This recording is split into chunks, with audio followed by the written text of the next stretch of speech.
Hey all, and welcome back to the HellfireComms Disneython. It's now week 3, and I'm here with Spar and Digi to watch a Goofy movie. I'll just give you a little bit of a rundown before we get into the movie proper. It's essentially a sequel slash spiritual successor to an old Disney Channel show called Goof Troop, where Goofy and his son Max got into all kinds of wacky hijinks, and this is basically that, but now Goofy's son is a teenager, and instead of just giving him a backhand and stop being an emotional bitch, Goofy tries to reason with him, and as we'll come to find out, that doesn't really work with Max, who should be popping up in a second. Wait for it. Wait for it. Correlate with my commentary, you asshat.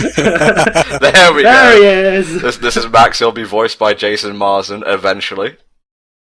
And since we've got a bit of time to fill, since this is a dream sequence, Spar, what's your experience with a Goofy movie? I remember watching it many years ago, just kind of randomly finding it. Didn't watch Goof Troop much, though, because I believe I've said before, when I was growing up we didn't have Disney Channel, but I always kind of liked the movie, and I remember bits and pieces of it, and coming back to watch it now, I really enjoyed watching it. Did you? Same. I mean, growing up, we were too poor to have a skybox, so no Disney Channel for me. But I have seen bits and pieces of Goof Troop. But this film was one of the ones where I found it through the music. Like one day I was on YouTube, and then suddenly, Eye to Eye. I wonder what this song. Oh my god, this is amazing! And then I started watching the film, and it's superb. You know that old saying, "You will eventually turn into our parents." Well, Max is experiencing that, but literally right now. I know this feeling because I look almost exactly like my dad, and we have a very similar voice as well. Except I don't have nightmares about it. I used to go by the theory that this is simply an extension of Space Jam's plot, where they stole the talents from the NBA players, and Max just took Charles Barkley's talent. Well, I swear to God, Michael Jordan better be appearing in this movie. Random cameo by Bill Murray. I'm sorry, did you need an extra character? I'm Bill Murray.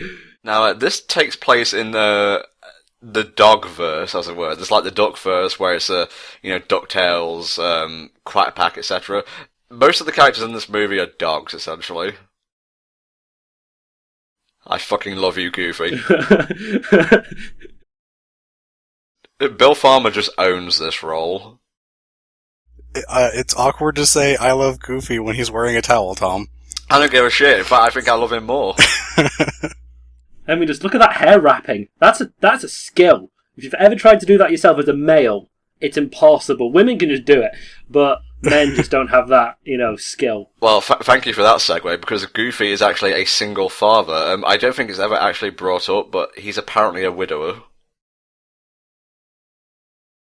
He's a widower who's just curled Powerline's nose, that son of a bitch.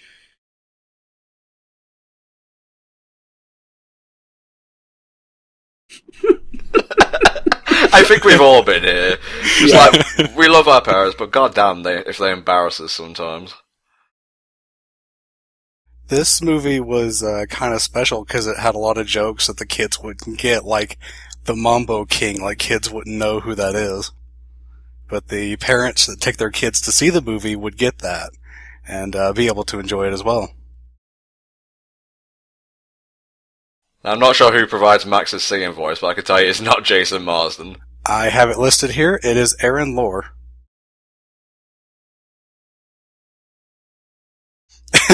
Just a little pause, who?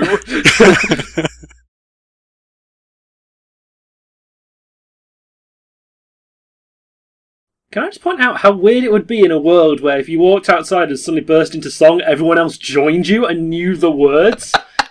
Yeah, what, did they prepare this ahead of time? Yeah, has nobody ever thought of this? Like, you just walk outside and just go, you know what? Fuck it, song time, and then everyone in the neighbourhood's like, ooh, ooh, ooh! I'd just like to point out that since this deals with, like, high school shenanigans, Hell Dragon fucking hates it. Really? Which is one of the reasons why he's not covering this movie. Oh, shame. Missing out. And this movie is kind of a spoof of the 90s, so I imagine MBM hates it as well.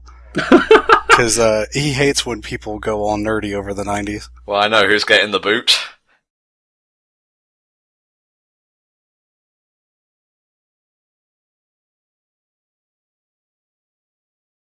Goths. Yeah. To be fair, I hated pep rallies too.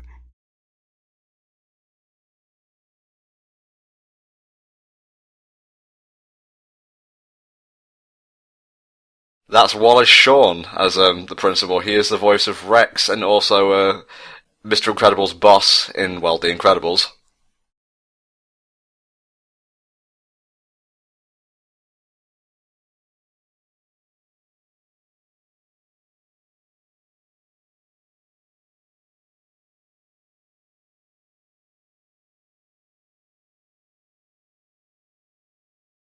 I like that sad little ending to the song.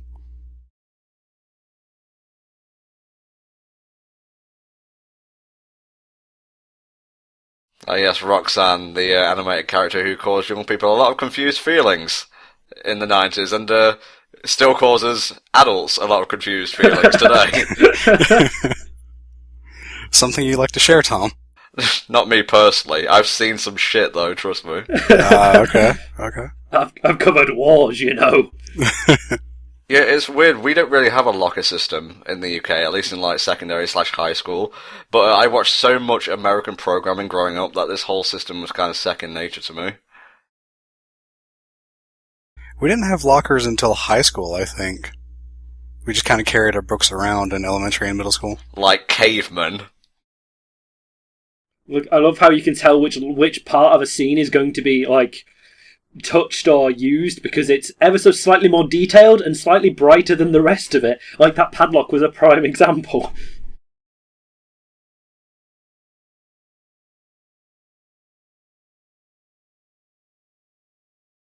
Oh, Polly Shaw, why are you in this movie? Go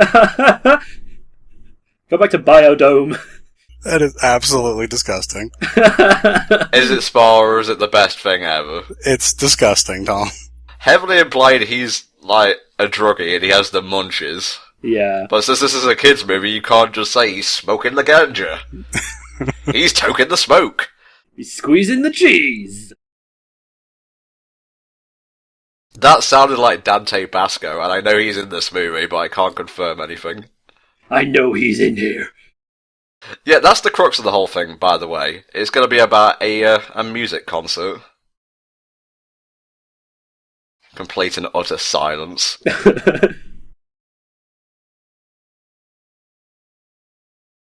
Now, I'm sure this is something we can all relate to, our principal or head teacher trying to be funny and down with the kids.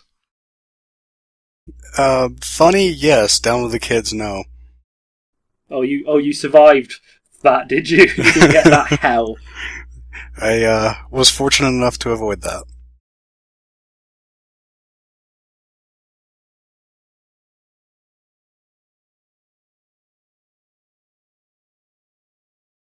It's weird. Bobby in this movie just seems like an acquaintance, but once you get to the sequel, an extremely goofy movie, he's more like their best friend. I think in the trailer for this, Bobby had a huge role, as if it was showing he was going to be like one of the central characters, and then in this, he's basically nowhere after, the next couple scenes. This be my jam, yo. This is one of the songs Digi was singing before we started recording here. Come on, Digi, you know all about this, so lead us in. What, do you want me to start singing? No, I mean lead us into the trivia. Sorry, he's got to try and stop me singing now. Oh god, I'm desperately trying to remember the guy who sang this because he had a very peculiar name, and I remember looking him up and going, he's actually quite a good singer. Tevin Campbell. That's the one, Tevin Campbell. And yeah, he has a phenomenal singer voice, and he properly rocks the music in this film.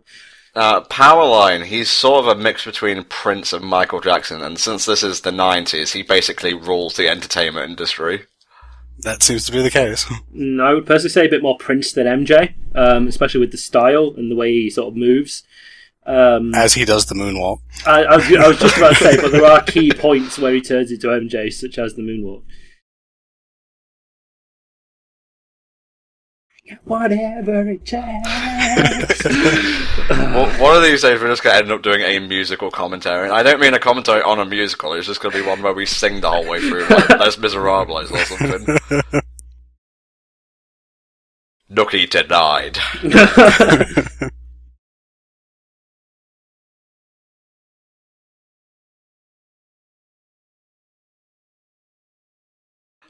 Little Mermaid reference. Yeah, I didn't see that before.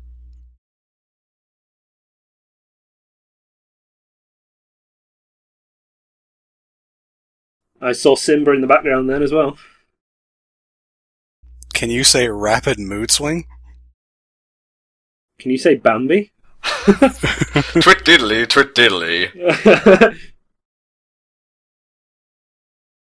Oh, Goofy, I love you so fucking much. And here's Pete, played as always by the wonderful Jim Cummings. Oh, yes. Fun fact about Pete, in the series he had a wife and daughter called Peg and Pistol, respectively. They don't appear in this movie, so it's heavily implied that Peg divorced Pete, because I'm pretty sure it would be the other way around, and took Pistol in, like, the custody. Who names their daughter Pistol? Pete. Okay, well, okay. Pistol Pete, I think, was the name of a famous tennis player, actually. Or the nickname.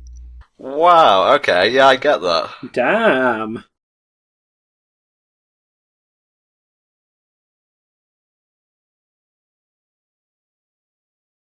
That ass. This is just ticking all the boxes for Spa, right? It's hard to imagine without a zipper, though. It's missing the zipper. Now, I said this takes place in the quotation marks dogverse, but Pete and his son are actually cats, I believe. Especially if you watch, or play, rather, Mickey Mania, and you go in the Steamboat Willie level, he has a tail there. Yes, he does. In the original Steamboat Willie had a tail, yeah. Or if you just play Timeless River, Kingdom Hearts 2. Alternatively, if you just watch Steamboat Willie, I know that's a thing that people don't do these days. Let's just do a random cut to Steamboat Willie. Welcome back. Okay, that wasn't the Steamboat Willie theme at all. No, but it is it's the ident when they, at the start of Disney films, when they use the Steamboat Willie thing to say, like, Walt Disney Animation Studios, that's the theme that Mickey whistles.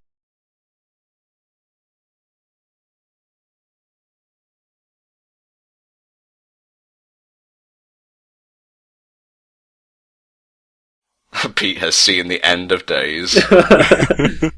Now, I say Pete because PJ stands for Pete Jr., so I didn't fuck up at all. Hooray!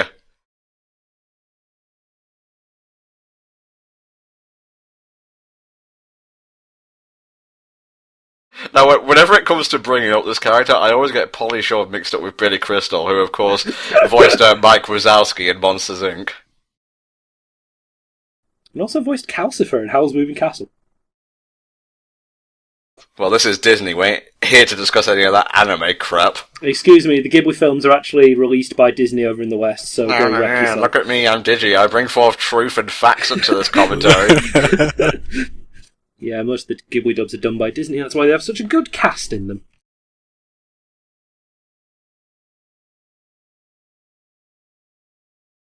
Now, coming back to watch this recently, it weirded me out a bit to have the token pretty girl be shy. I was not expecting that in the slightest. So like an actual human being, you mean? Yes. Good God, man. I say human being in massive, massive quotation marks. Well, having an actual personality as opposed to where animations usually have the token pretty girl be maybe snot-nosed or high and mighty, things like that. A bitch is the word. That was the word I was looking for, thank you. Roxanne technically is a bitch, but not in the personality sense. Damn it, Tom. Well, that's me out of puns for this commentary. See ya. Doodle-doodle-doo. Credits.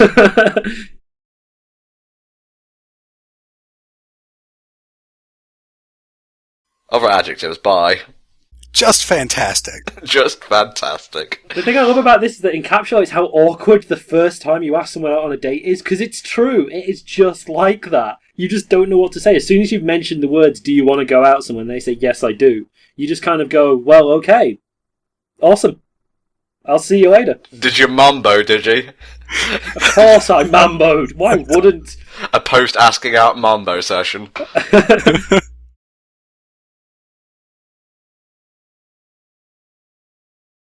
I like to think that you are the embodiment of Principal Mesa right now. Just like, no fun in my office. Okay, I think you're listening to certain other commentators a bit too much. I don't hate fun, I just love order.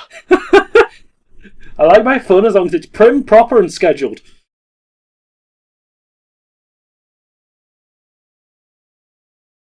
Scaremongering Parents 101.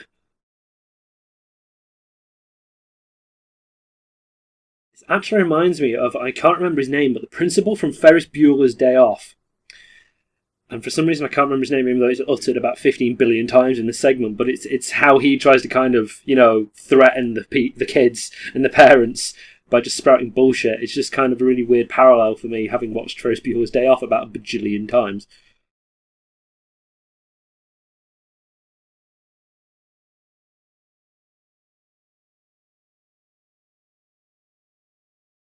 Oh my god.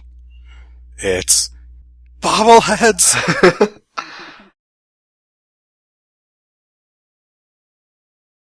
Does fishing have the answer? Taylor's a yes then. It's like a magic 8-ball.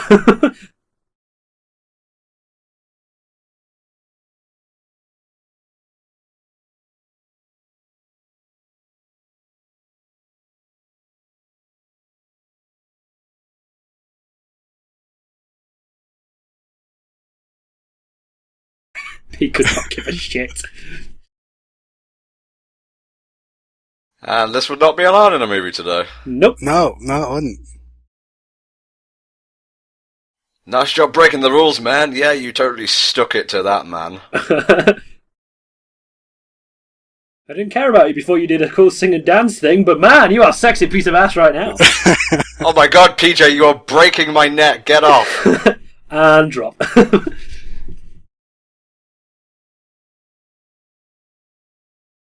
Rob Paulson, why are you trying to cause a scene? I just want to go home.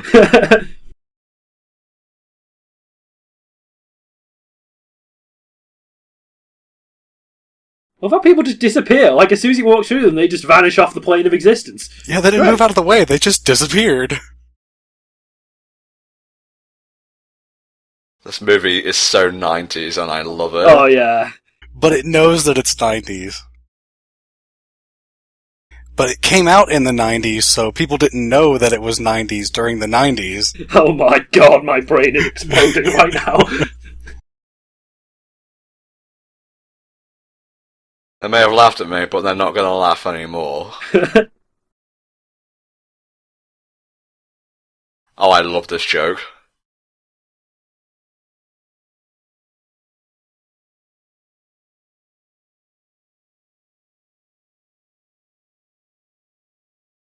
Donald Duck is canon to this universe. Of course, you went adventuring with Sora. Come on, man. Everyone knows that Donald and Goofy are, like, inseparable. I figured I'd be the one bringing up Kingdom Hearts too much, but it's been Digi so far. Nope, beat you to it. It's so weird watching Kingdom Hearts and then coming back and watching these old movies, because at the time, House of Mouse, etc. was a big thing. I remember House of Mouse. That show was cash. I mean, Mickey, Donald, and Goofy appearing together was a thing that just happened, like clock cleaners, for example. Really? Do I have to explain what clock cleaners is? I think so. It's an old-ass cartoon, and it is wonderful. It's actually the first Mickey Mouse cartoon I ever watched. Tom's nearly 25, you guys.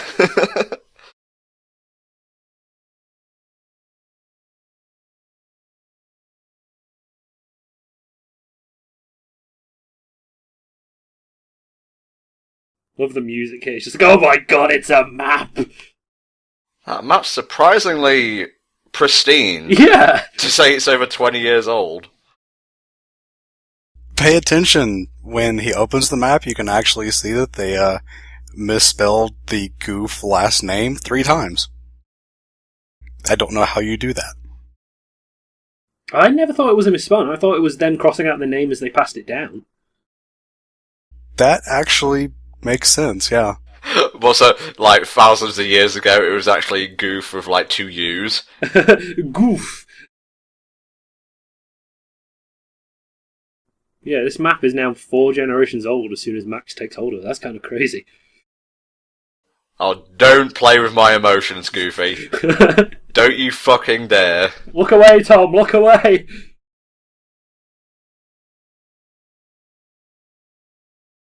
Max does not give a shit. He is 3,300% done.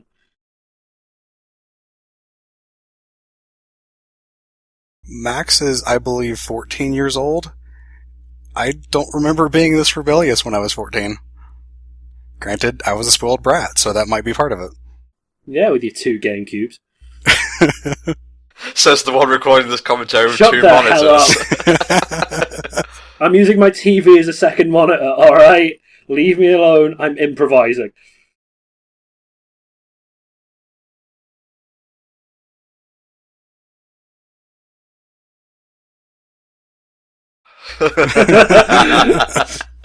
Oh, Bill Farmer, you are wonderful.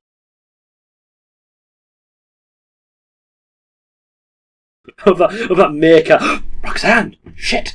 Dad, quickly, stop by my girlfriend's house. I gotta set up the B plot. Also, when I was 14, I didn't know where all the girls in my class lived at. Yeah, that's a good point. Does this imply that they've hung out before? Actually, yeah, that's a very good point. How the hell would he know? He never asked her address. Since this is the 90s, the internet wouldn't have been a very big thing, or at least not as advanced as it is now. Dial up. Ooh. There certainly wouldn't have been Facebook. Apparently he's also a widower, because we never get to see Roxanne's mum.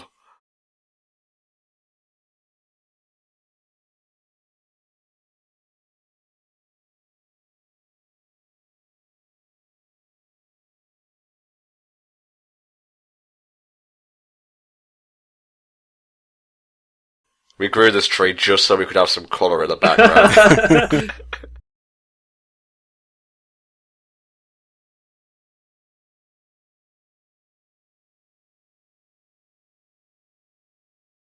You can hear the heartstrings being plucked one by one. Damn you, Disney, why are you so emotionally manipulative? Damn you women, why are you so emotionally manipulative? And our audience share just dropped 50%. Thanks, Digi. I have a girlfriend, she does this thing to me all the bloody time. Why don't you just say bitches be crazy? Because, Tom, you just said it for us. Touche.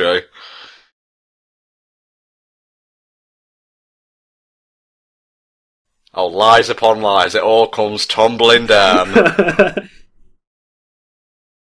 Just a minute, Dad, lying to my girlfriend.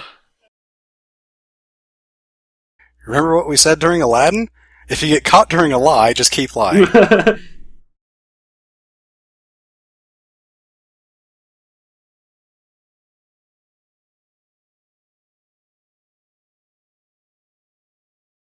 That's right, Max. Keep going. That grave ain't gonna dig itself, son.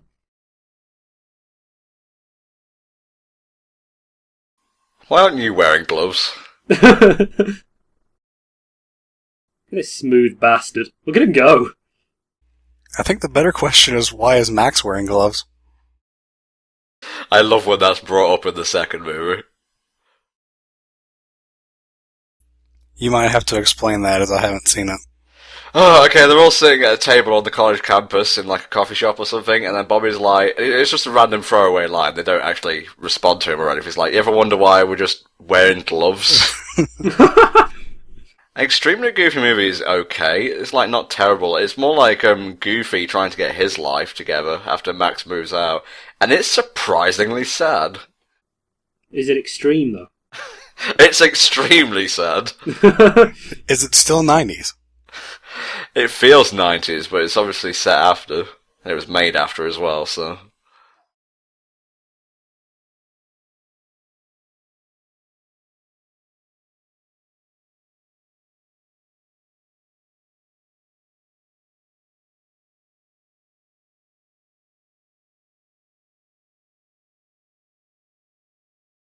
That's right, Max. Rebel. Rebel.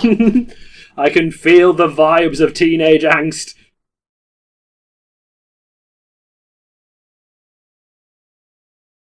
This is about like my playlist with the mood shift.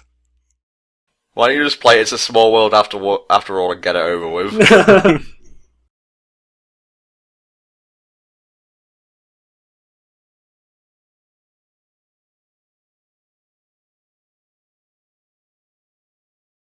Who's watching The Road?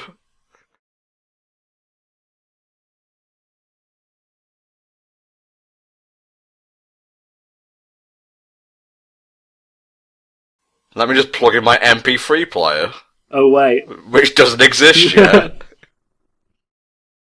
You guys remember the days of cassette tapes, I imagine. I do, man. I remember. God, this is going to date me a bit and also embarrass me a little. I remember playing Paper Mario and listening to a Cause single on my Walkman. Don't judge Damn. me! It's cool. I remember having... This is going to get even better. I can't remember which one it was. I think it was one of the Backstreet Boys singles on cassette and listening to it like over and over on a Sony Walkman. Yeah. Whilst playing Spyro 1. Because I'm cool like that. Okay, I could get even better than that. I remember playing the original Animal Crossing on the GameCube while listening to Eminem's Encore album. How's that for juxtaposition? I can remember playing the original Animal Crossing on the GameCube and never having a life. You guys with your hit music. Back then all I listened to was Christian music. Because that's what my parents listened to. Okay, actually, to get back to the movie, what do you think of the open road, Digi, since you're kind of like the musical expert of this commentary What group? do you mean musical expert? Shut up and just discuss the fucking song! On the Open Road is the song that I found myself humming whilst walking downstairs to put the dishes away whilst we were getting ready for this, because it just got stuck in my head. It's not, like, lyrically, it's a bit but the actual beat and the actual music is great. It's just a proper... It actually sounds like a driving song. It just sounds like one you'd hum whilst you're just on a road trip. So it's got that nice feel about it. I love the juxtaposition of Goofy versus Max, and they're singing basically the opposite song. Thank you, Spy. You just basically said what I wanted to say, but better. And then suddenly a man who looks like Goofy with a piano. Isn't that Roxanne's dad? Don't do this, Spy. Don't draw attention to the plot holes of this wonderful children's animated feature. There's a part coming up that scared the shit out of me as a child. Do you know what I'm talking about, did you? Was it this couple? Because they freaked me the shit out. Oh my god, there's Donald! Hey! That was Wayne Allwine voicing Mickey, and now I'm sad. Now we're all sad.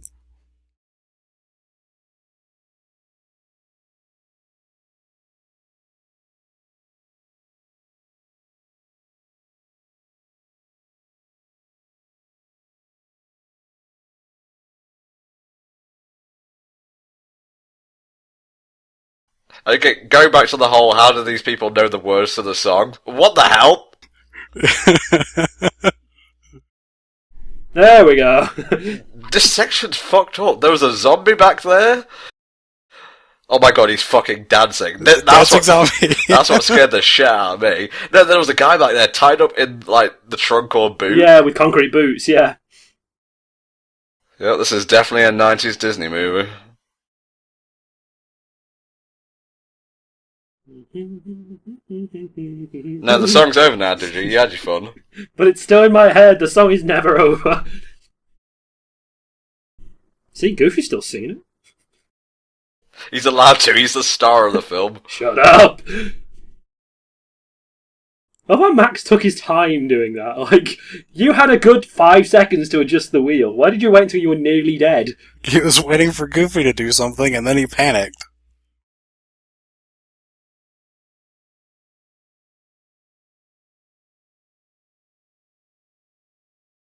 No, the banjos, no! You're in bad flashbacks for. I live in North Carolina. I am banjos. He's banjo. She's banjos. We all banjos.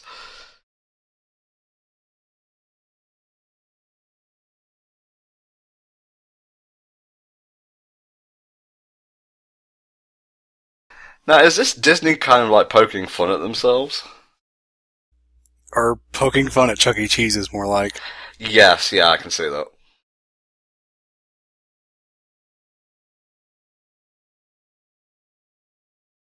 You thought the dancing zombie was creepy?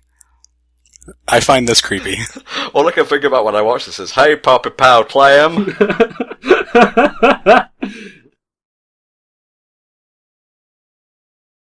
Mordecai's defective, we don't talk about it.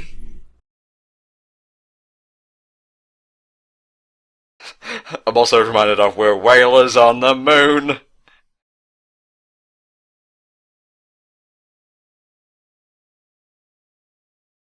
This movie's surprisingly creepy.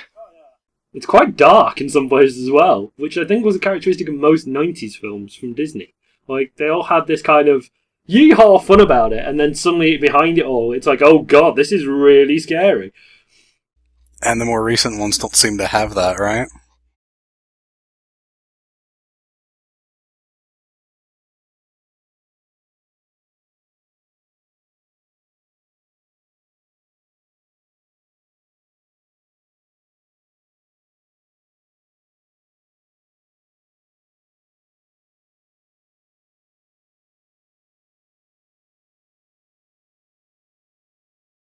That is an old-ass camcorder. Oh, I know, right? Fucking lanyard strap and everything.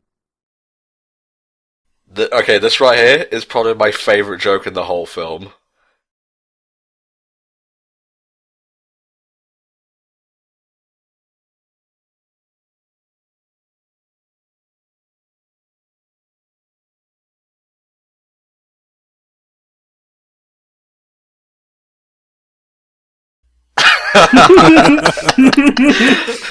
It's just the sound effect followed by Max not giving a shit. It's the slap that gets me every time. It's just such a beautiful noise, and I wish things did that in real life more often. So, is no one else creeped out by the fact that they're wearing dead opossums on their heads? Nah, they're totally plushies. Right?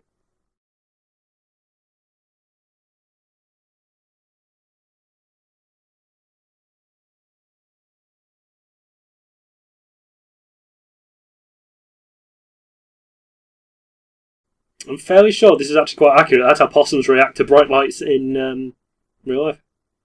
By trying to kill people.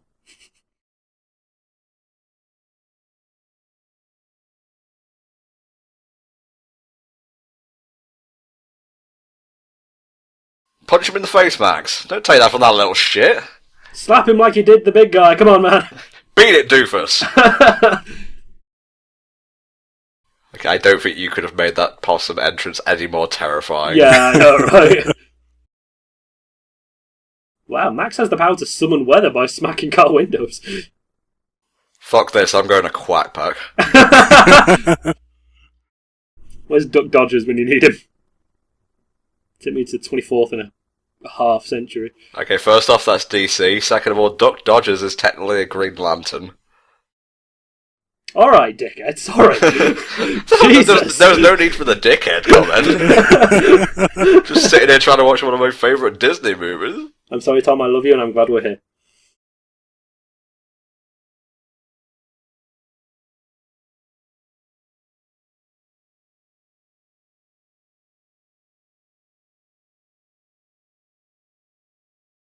Now, personally, I like the animation style of this movie, but sometimes it's not really consistent. Sometimes it's really high quality. Sometimes it's like really static. Max back there was like, whoa, 10,000 animation frames all at once. Well, this movie was actually not made by Disney's regular animation studio in Burbank.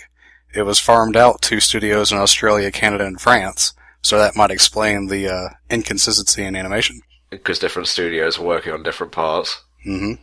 A bit like Skyward Sword, where it almost seems like there were 3 teams making that game. One for the forest, one for the mountain, one for the desert. The desert's the best!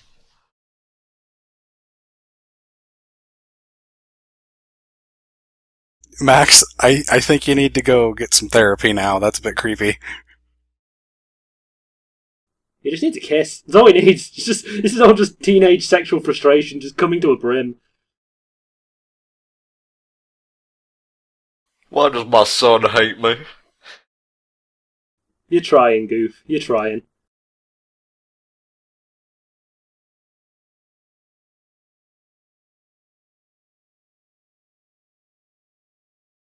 Oh, this RV. As a kid, I would have loved nothing more than just to stay in this RV until the end of time. We should get one of these and record commentary in it. Yes. Just no hesitation, nothing, just yes.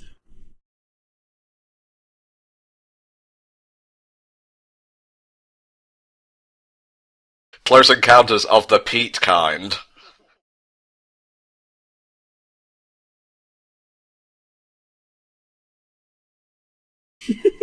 That's not a fucking word, Pete.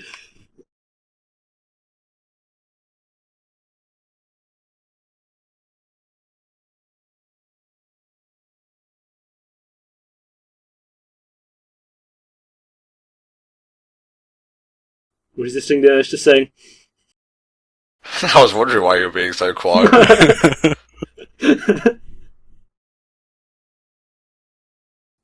That's me singing when there's no music. You wish you were voiced by Rob Paulson.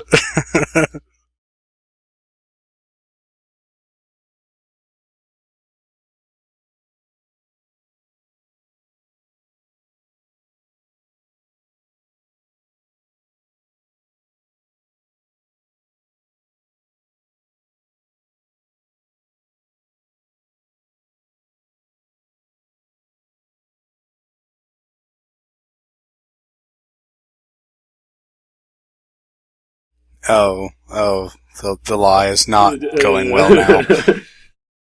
I was fine with lying to Roxanne, but not PJ. Not PJ, pure incorruptible PJ. Not the whole town as well! Where everybody knows where everyone lives for some inexplicable reason. So how does this RV get its power? Because it has a working bowling alley. Typically for things like this, they have generators. In this universe, magic. Don't make me come down there. Every time I go bowling, I swear to God, it's that one fucking 9 pin at the back. I know that feeling. I think everybody knows that feeling. The way Pete treats his son makes me very angry in this movie. Because he kind of treats him like a slave. He left me hanging.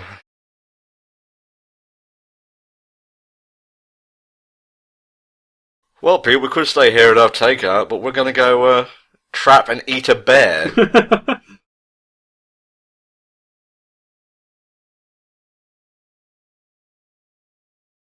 Ooh, you know shit's going down when your parents call you by your full name. Maximilian Goof. That's right, Goofy's full name is Goofy Goof. Wink. Way to treat your son like shit, Goof. Ding!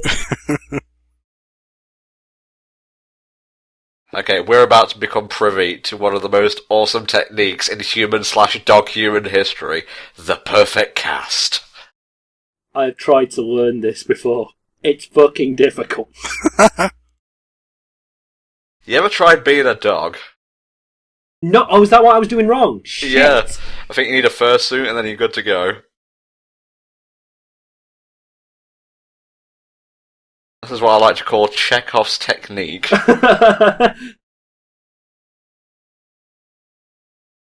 Yoink.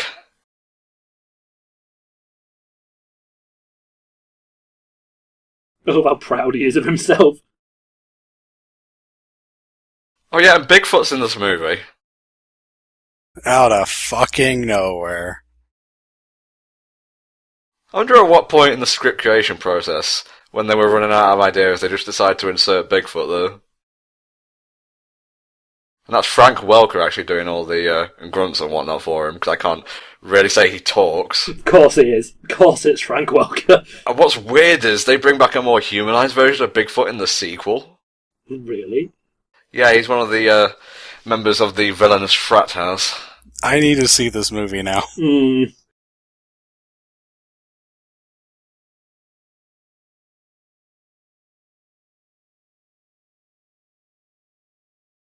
That was in the trailer, I remember that much. Yep.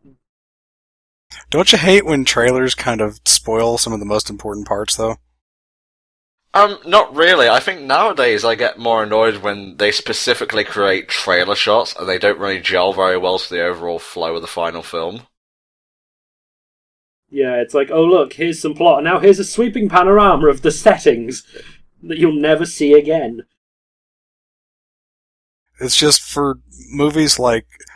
The biggest example for me was Madagascar, where they ruined the best joke in the entire movie during one of the trailers. What, we're talking about the original one here? The original Madagascar, where they show up on the island and the lemurs say something about the New York Giants. Oh, yes. And that was in the trailer, and I was like, you ruined the best joke in the film.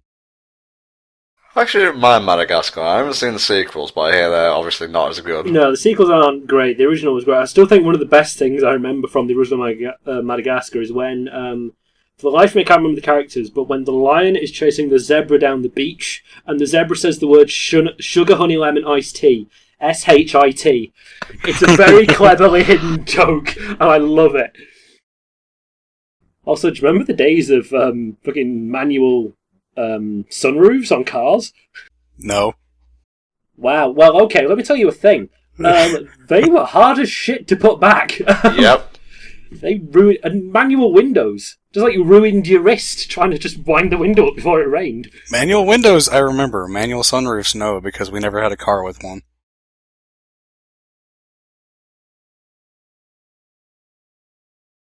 Okay, I just have to roll the window down, get out the car, get the can, and heat it using my intense hatred for all things fun. Oh, Goofy, I love you. 6. Fuck you, Smart. Oh, yes. Oh, this is so obviously Goofy's music. It's amazing.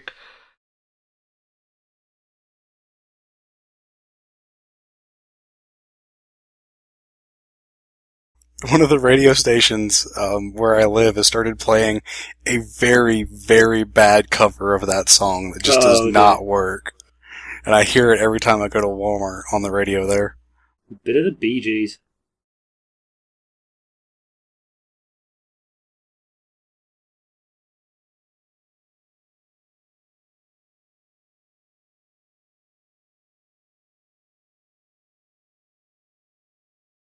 No, I must have blocked it out among all the other embarrassing things I've done with my dad. Like, help. Help, he is embarrassing me. I got very lucky with that cannon suit. There were more letters than usual. Hello, to who it may concern. Ah, yes, I remember the Jesus Christ, could you stop embarrassing me, Dad soup. That was always a good one. That was a limited release, that one. Yes, it was. It was Halloween only, I think.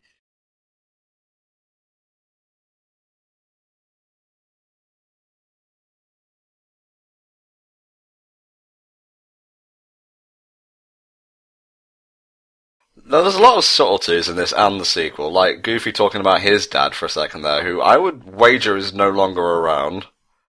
That's what it sounds like, yeah. Yeah. That's why I said it so wistfully. I think it's this movie, I always like Goofy, but this movie that cemented him as like one of my favourite Disney characters, because it ironically made him more human than like Mickey and Donald. He's got actual emotion and he shows it very well, whether it's quite subtly or quite, out in the open. He does. I think the animators and the scriptwriters did a very good job of like you say, making Goofy seem human, even though it's not.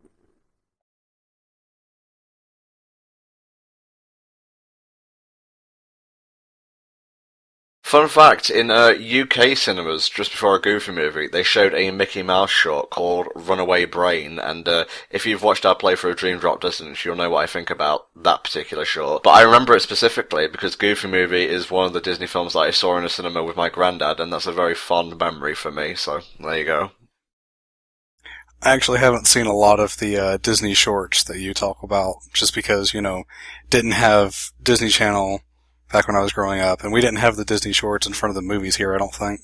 Oh my god! I'll learn you some, don't worry. I actually feel so sorry for you right now. Those were amazing. Do you remember Night and Day? I know you. Do you know? I think it was Night and Day. It was one of the more recent Disney shows before the films. It was the one guy that represented the daytime and the one guy that represented the nighttime, and it was them trying to get along. It was so adorable. A couple movies that I've seen in theaters lately have had some shorts, and I recall one having a Disney short that I think involved Goofy, but I don't remember anything about it or what movie I was going to see. Thanks, Bob. Appreciate it. Great discussion material. I remember a thing, but I can't remember the context or the duration of it.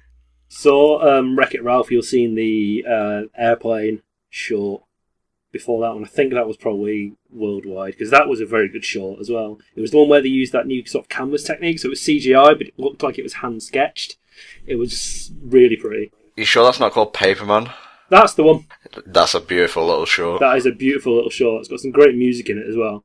Okay, now back to the film. Okay, this is where Max goes from lawful good to lawful evil. It's not even lawful, it's chaotic. Okay, chaotic evil then. Come on, Tom, get your D&D bits right.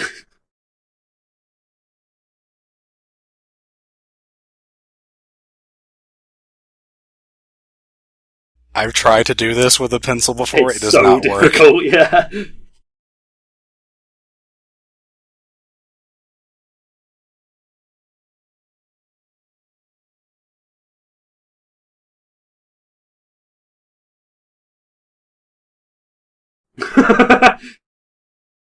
I would have loved if he woke up and said, "Are you altering the map? 3.5?" Yeah. And just goes back to sleep.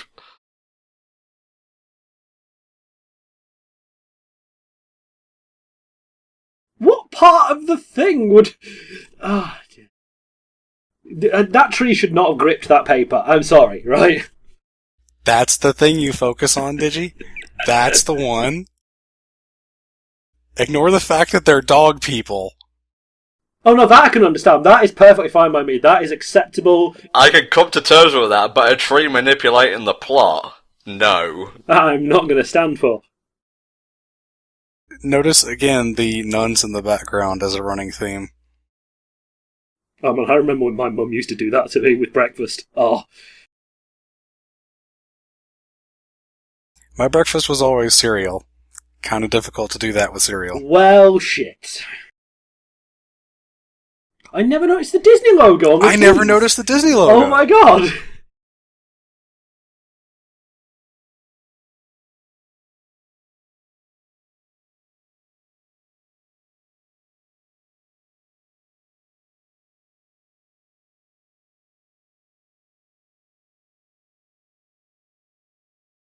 We don't care, sit down!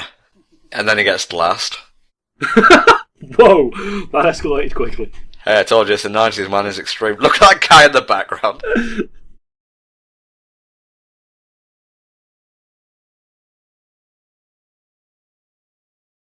To lies and flim-flam.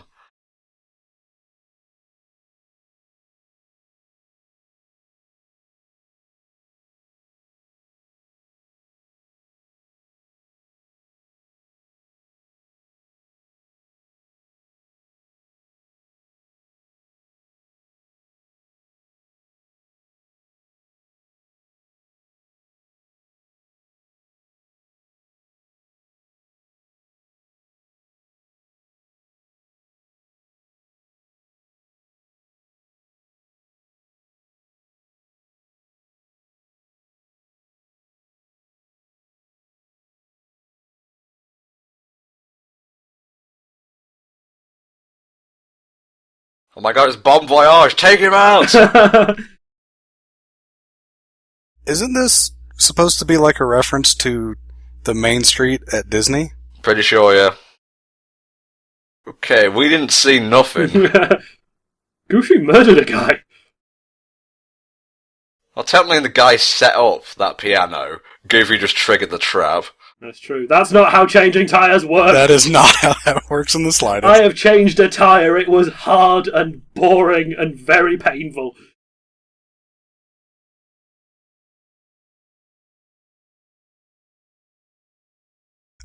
Look how that player did not give a fuck.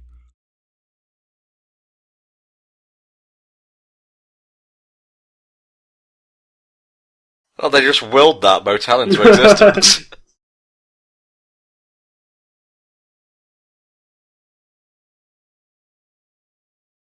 That is the tackiest, ugliest fucking motel room I have ever seen. Although waterbeds are pretty dope.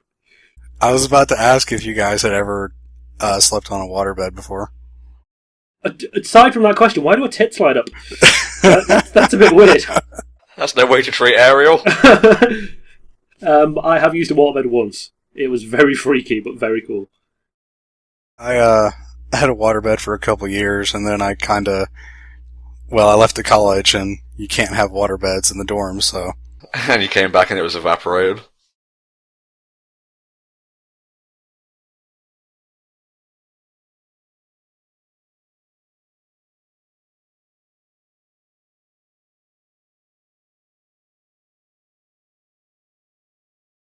Here's your answer to the power question, Tom.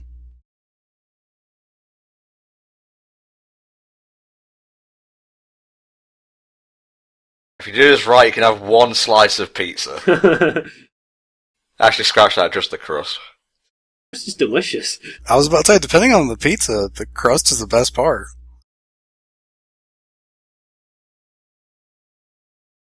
That's it. Give the box to Max. That's your pizza allowance. I've had pizza, but I've never had pizza that dripped like that. That just means it's all good, mate.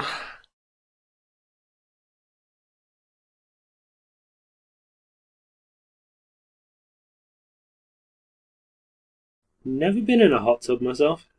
I have been fortunate enough to experience it a couple times. Oh, no! Oh god, why? No! Ba ba ba ba bam bam.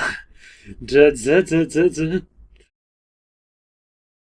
Goofy's so pleased with him. I was like, They had to switch to their hot tub gloves for this. I was about to say, they still have gloves on. Yeah, we don't want to get pruny fingertips now, do you?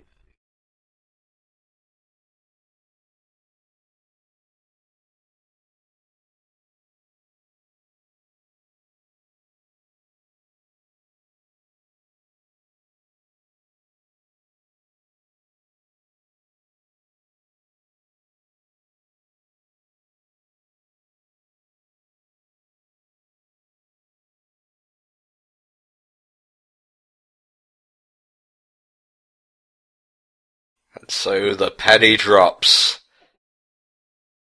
He realizes that Max is no longer his baby. He is, in fact, a delinquent headed for the chair. No!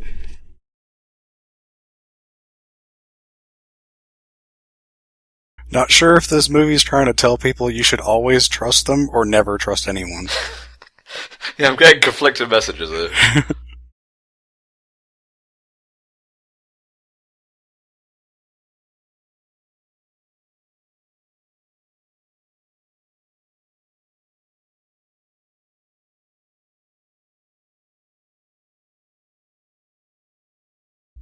Pete can't be right, right?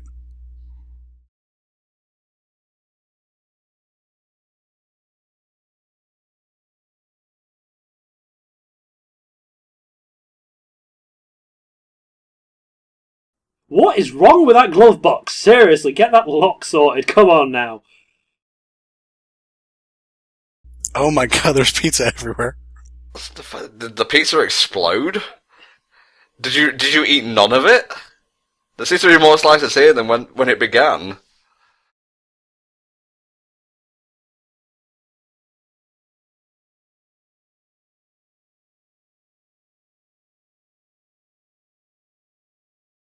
He has seen some shit. Cue Vietnam War flashbacks. I love that cutaway.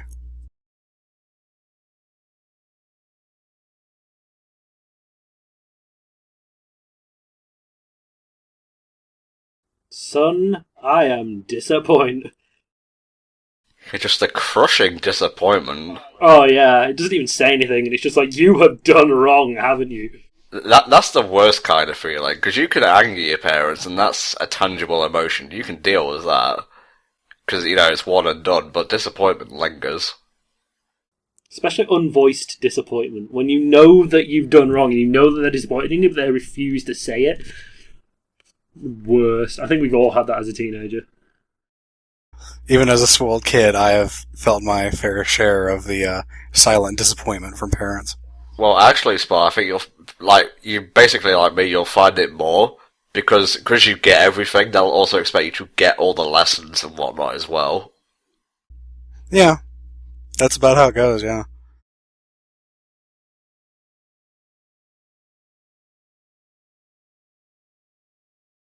That feeling when your son changes the map and leads you towards a power line concept.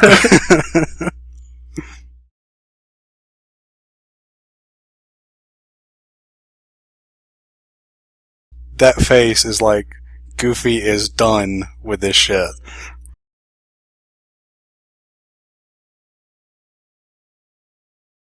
I hope you know how to drive, because I'm catching a taxi home.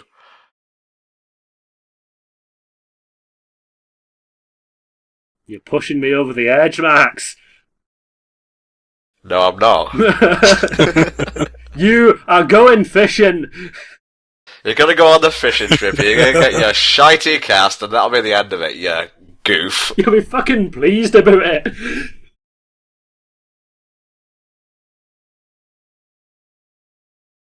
Some of Bill Farmer's best work, right?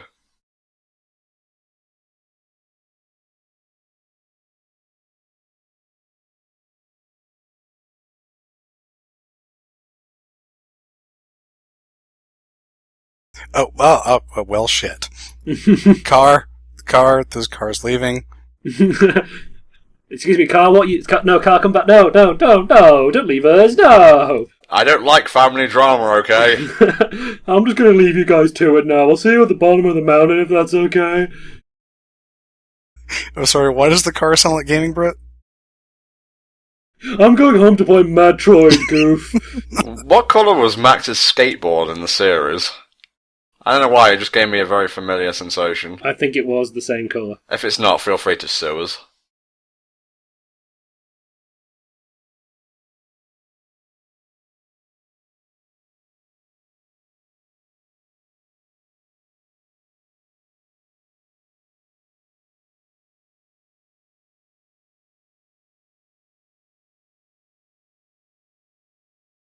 Goof Troop, they always drown together. Roll credits, we're done.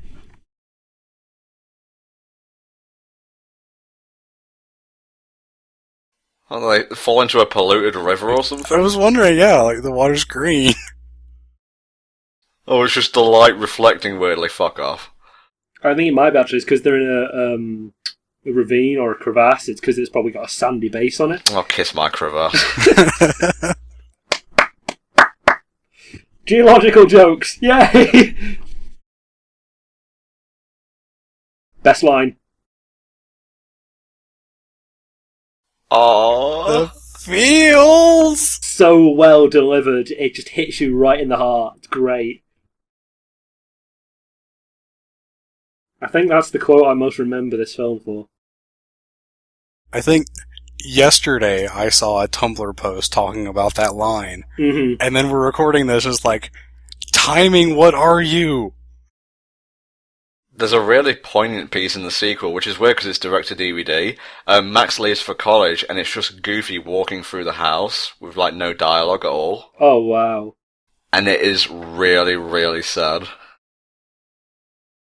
And it doesn't feel like manipulative at all, it just feels like a natural reaction. Yeah, it's just literally what you would do.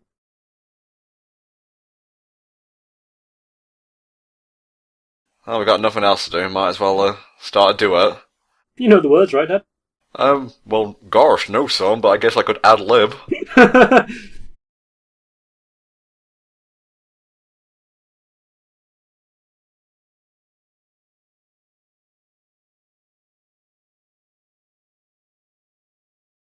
It's this scene right here that gives me a massive Goof Troop flashbacks, where it's literally just Goofy and Max.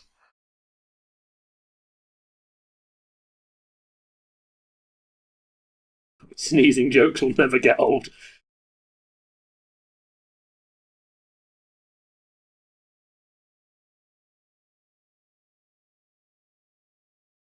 That harmonising.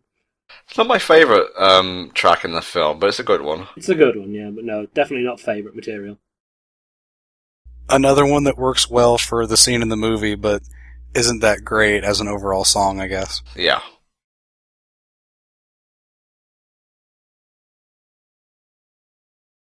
Gosh, Max, why do you sound different when you sing as opposed to when you talk? By the way, keep an eye on that boot. It's gone. And will never come back. Where you see boot labour laws state that they can only be on screen for 5 seconds at a time. So they could only use it for that scene, and when it cut away, they had to get it off screen.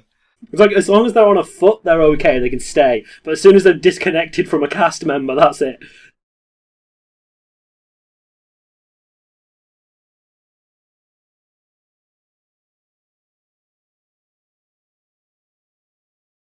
Suddenly, it's that scene on the Titanic. And we're going to drown. Wait, we're okay.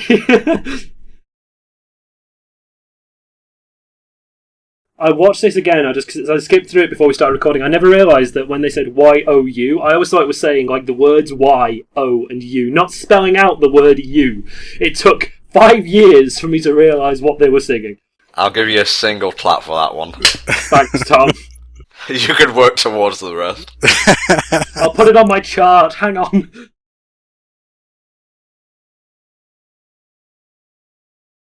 It might be an optical illusion, but there's like shapes and the waves that made it look like there were just a ton of sharks. Yes, yeah, I was about to say.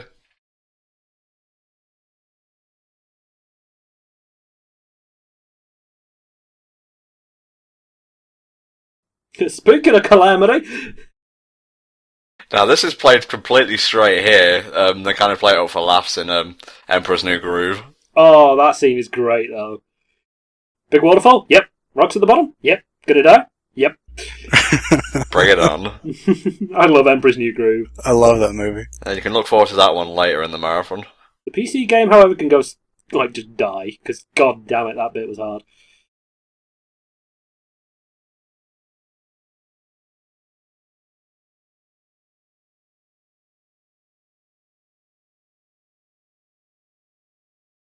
I haven't seen much CGI, if at any, in this movie so far. It's kind of weird.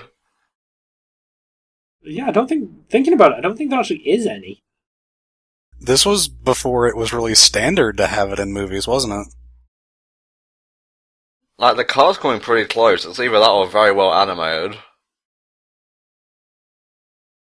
It's that weird point where you just can't tell. It looks hand done, but then sometimes, like when it's moving through a 3D space, like it was spinning, then it feels CG. You have become the perfect goof, Max. Let me go. You will pass on our legacy. Tell Walt Disney I loved him. And Chekhov's skill returns.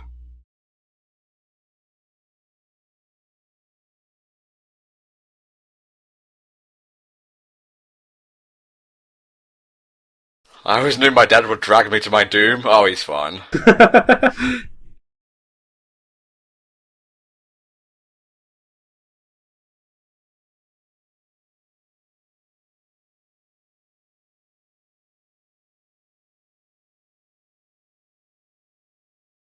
That's all he cares about. He's just been saved from imminent death, and all he cares about is that his son managed to do the one thing he taught him: fishing.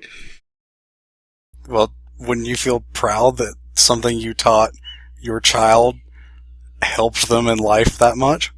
True, but you're also not dead, so... That's just a bonus.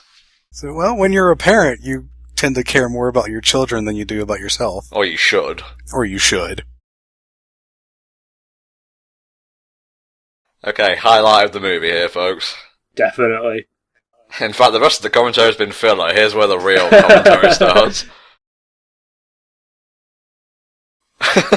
The synthesizer in the background reminds me of Van Halen a bit.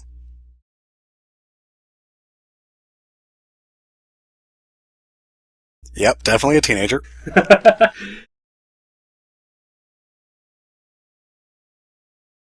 Probably the best song in the movie here. And it works so well because it's played at the end.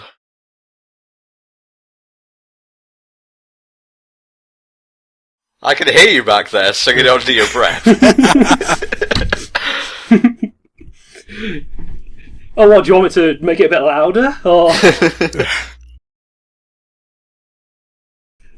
This song got me into this movie, and this song will forever be amazing to me, because it's so good.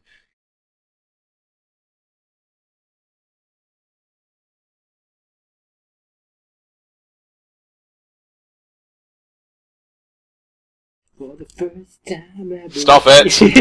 Eye to eye. Okay, I'm done. Damn it, Digi. I'm sorry, it's just too good. It's too good. And Jim Cummings also plays a security guard. He basically takes his Pete voice and slightly modifies it. There's a bit during this song sequence where if you look out into the crowd, you can see Mickey Mouse, a Viking, an unimpressed-looking Max lookalike, and a non-anthropomorphic goat. Interesting. Powerline's like the coolest musician ever. Does he call for the gods? No. Not only does he let him join in with his dance routine, he fucking ad-libs Goofy's perfect cast maneuver flawlessly. Oh, yeah. Let's just ignore the fact that God's probably dead now, shall we? We've already murdered 4 people. Let's just get over it. Max fulfilled his promise, therefore he is not a liar. He is perfect dating material. You will marry this gentleman. Okay, I've said it a lot, but that thing back there where they were back to back and Max crossed his arms, that's almost definitely a reference to the Goof Troop opening. Them pipes.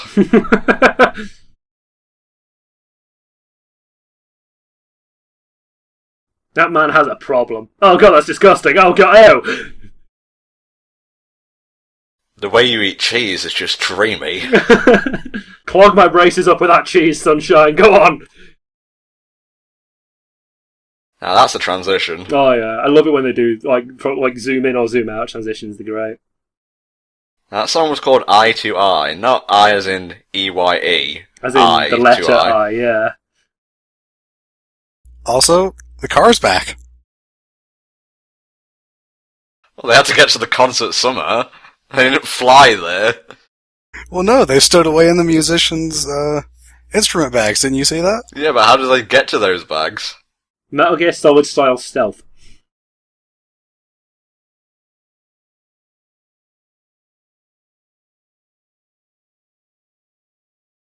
Well, that's the end of the movie. Guess I better fess up. Goofy's just got a watch. Oh shit, the movie's ending in 5 minutes. You better go to Roxanne's house and tell her the truth.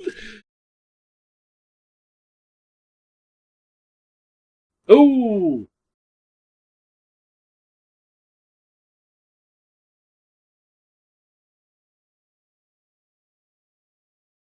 That tree in the background again. Getting paid double for this scene. Hey guys, just want me to stand here and look pretty? Okay, I'll do that. Yeah, sure.